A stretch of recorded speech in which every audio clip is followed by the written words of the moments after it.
আমার একটা ম্যাট্রিক্স আছে এ, একটা n বাই n ম্যাট্রিক্স। আমি এটাকে এভাবে লিখছি। ধরো আমি এটাকে সারিগুলোকে এভাবে লিখলাম। r1 এটা কিন্তু একটা সারি ভেক্টর, তারপর আছে r2, এগুলো একই রকম জিনিস। তারপর এটার একটা তম সারি আছে অর্থাৎ ri। তারপর আমরা এভাবে যেতে থাকবো। আচ্ছা, এটা হচ্ছে i। তারপর আমরা এভাবে যেতে থাকবো, যে তম সারি আছে অর্থাৎ rj। তুমি এভাবে যেতে থাকলে তুমি একটা n তম সারি পাবে অর্থাৎ rn। তাহলে এটা হলো আমার ম্যাট্রিক্স। এটাকে আরো পরিষ্কার করার জন্য আমি আবার লিখছি আরেকভাবে। আর ধরো এটা কে তম সারি, তাহলে আর কে সমান হবে, তাহলে আমরা পাচ্ছি a কে 1, আমি এটাকে ভেক্টর আকারে লিখছি, তারপর a কে 2, এভাবে করে পুরো a কে n পর্যন্ত।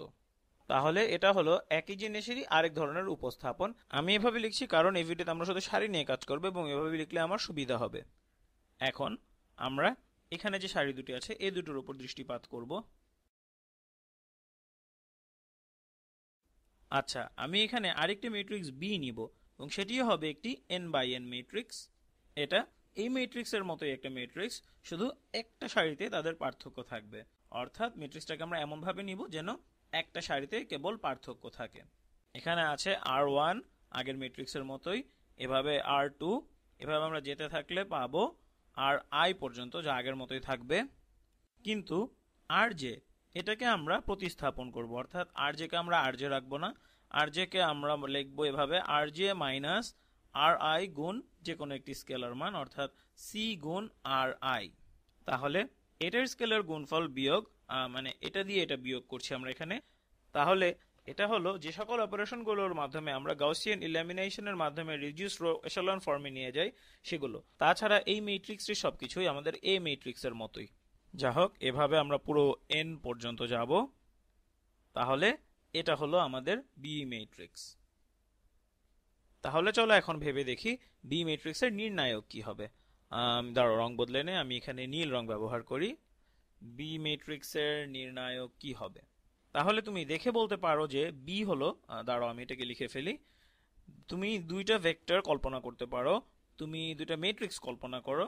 একটা ম্যাট্রিক্স হলো এরকম, আমি লিখছি, একটা ম্যাট্রিক্স হলো r1 r2, এভাবে করে পুরো ri থেকে rj পর্যন্ত, এবং শেষে আমরা পাচ্ছি rn। এটা হলো আমাদের একটা ম্যাট্রিক্স। তুমি এতক্ষণে হয়তো লক্ষ্য করেছো যে এই ম্যাট্রিক্সটির সব উপাদান এই ম্যাট্রিক্সের মতোই। তুমি এখানে আরো একটি ম্যাট্রিক্স নিতে পারো। সেই ম্যাট্রিক্সটি কিরকম হবে? চলো আমরা আরেকটা ম্যাট্রিক্স নেই।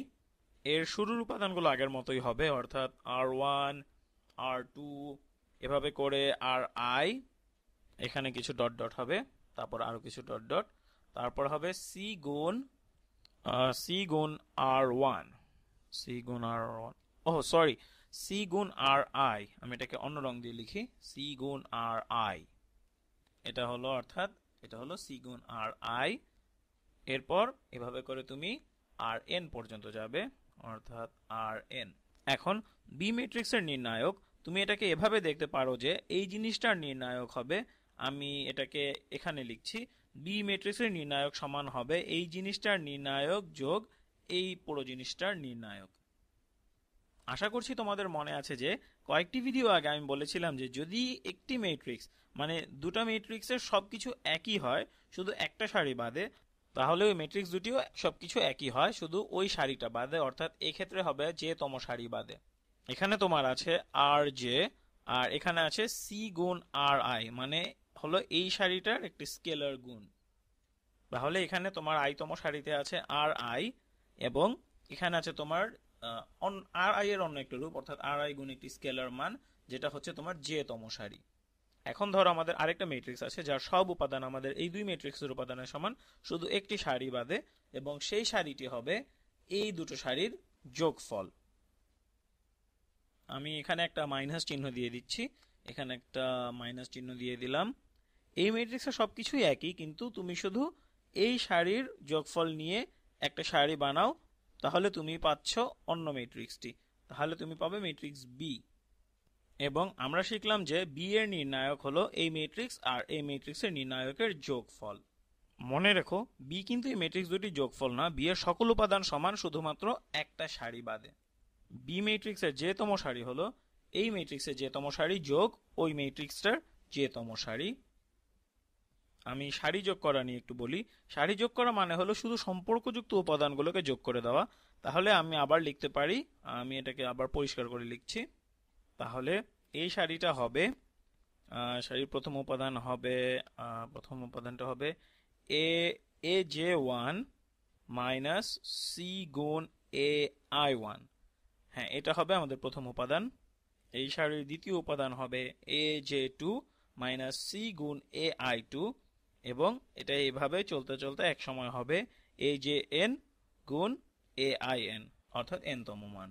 তাহলে এটা দিয়ে এই জিনিস বোঝায়, তাহলে বি এর নির্ণায়ক হলো এই ম্যাট্রিক্সের নির্ণায়ক যোগ এই ম্যাট্রিক্সের নির্ণায়ক। এটার নির্ণায়ক এটা হলো এই যে এখানে, এটা হলো আমাদের এ ম্যাট্রিক্স, অর্থাৎ এটা হলো আমাদের এ ম্যাট্রিক্সের নির্ণায়ক যোগ এটার নির্ণায়ক। এটার নির্ণায়ক কি হবে, চলো এটা নিয়ে একটু কথা বলি। এটার নির্ণায়ক সমান কি হবে? এটা হলো আমাদের পুরো এ ম্যাট্রিক্সের সমতুল্য, শুধু একটা সারি বাদে। এটা হলো পুরো এই ম্যাট্রিক্সটির সমতুল্য, এ ম্যাট্রিক্সের সমতুল্য না। আমাকে খুব সাবধানে খেয়াল করে বলতে হবে, এখানে ভুল হয়ে গেছিল। এখানে পার্থক্য হলো এতে আছে আর জে, কিন্তু এখানে এই ম্যাট্রিক্সটাতে আছে সি মাইনাস আর ওয়ান।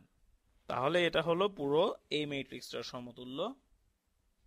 এই যে এখানে আমাদের যে ম্যাট্রিক্সটি আছে এই ম্যাট্রিক্সটির সমতুল্য। তাহলে এর মধ্যে আছে আর ওয়ান, আর টু, এভাবে করে পুরো আর আই পর্যন্ত, এবং তারপর তোমার আছে আর একটা আর আই। পরবর্তী আর আইটি লেখার আগে আমি এখান থেকে কিছু জিনিস মুছে ফেলি, এখানে লেখার জায়গা নেই। আমি এখানে কিছু জায়গা বের করি। হ্যাঁ, ঠিক আছে। তাহলে তোমার আছে একটা আর আই, এবং তোমার এর পরে থাকবে আরেকটা আর আই, যেটা হচ্ছে আসলে তোমার যে তম উপাদান, অর্থাৎ তোমার এখানে যে তম উপাদানে আছে একটি আর আই। তারপর ম্যাট্রিক্সটা এভাবে যেতে থাকবে পুরো আর এন পর্যন্ত। এই দুটো ম্যাট্রিক্স সম্পূর্ণভাবে সমতুল্য শুধুমাত্র এই জিনিসটা ছাড়া, এই যে তম সারিতে আছে মাইনাস সি গুণ এই যে তম সারিটি। অর্থাৎ এখানে আমরা যা যা করছি, আমাদের যাবতীয় কাজ আমরা এই যে সারিতেই করছি, অর্থাৎ এটা হয়ে গিয়েছে মাইনাস সি গুণ যে তম সারি। তাহলে এই দুইটা হবে সমতুল্য।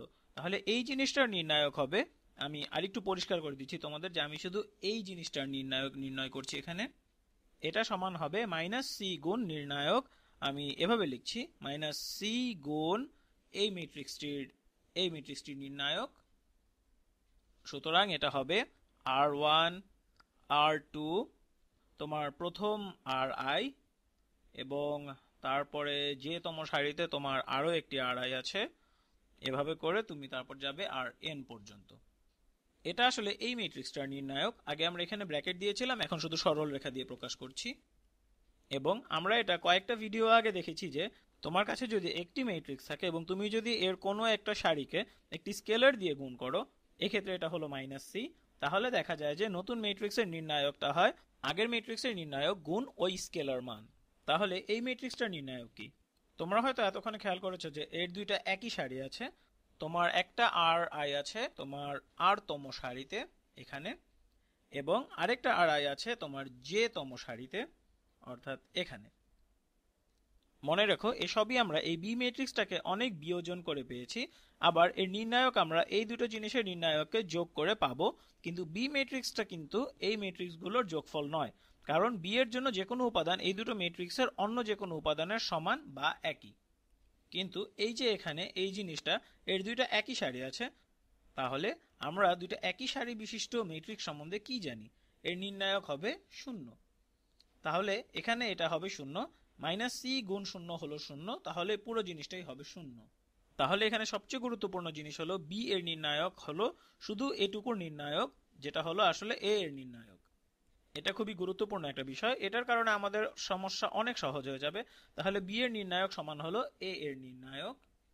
তাহলে তুমি যদি কোনো ম্যাট্রিক্স নিয়ে কাজ শুরু করো এবং যে তোমার সারিকে প্রতিস্থাপন করো, আসলে তুমি যে কোনো সারিকে প্রতিস্থাপন করতে পারো, এবং এটাকে এমনভাবে প্রতিস্থাপন করতে হবে যেন নতুন সারিটা হবে ওই সারি বিয়োগ অন্য কোনো সারি, যেমন এক্ষেত্রে আমাদের আইতম সারি স্কেলার গুণফল।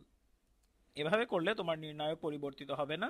তবে তোমাকে এটা খুব নির্দিষ্টভাবে বলতে হবে, কারণ তুমি যদি এমনি একটা স্কেলার দিয়ে কোনো সারির সাথে গুণ করো তাহলে অবশ্যই তোমার নির্ণায়ক পরিবর্তিত হয়ে যাবে। কিন্তু তুমি যদি শুধু একটা সারি নাও, ধরো তুমি যে তম সারিকে নিলে এবং তুমি ওটাকে যদি যে তম সারি বিয়োগ সি গুণ আই তম সারি বা অন্য কোনো সারি দিয়ে প্রতিস্থাপন করো, এটা আসলে তোমার একটা সারি অপারেশন যেটা আমরা করেছিলাম, তাহলে তুমি দেখবে যে এটার তোমার নির্ণায়ককে পরিবর্তন করছে না। এটা একটা খুবই গুরুত্বপূর্ণ ব্যাপার। আমরা যদি সাবধানে কিছু সারি অপারেশন করি তাহলে আমরা দেখব যে নির্ণায়ক পরিবর্তন হচ্ছে না।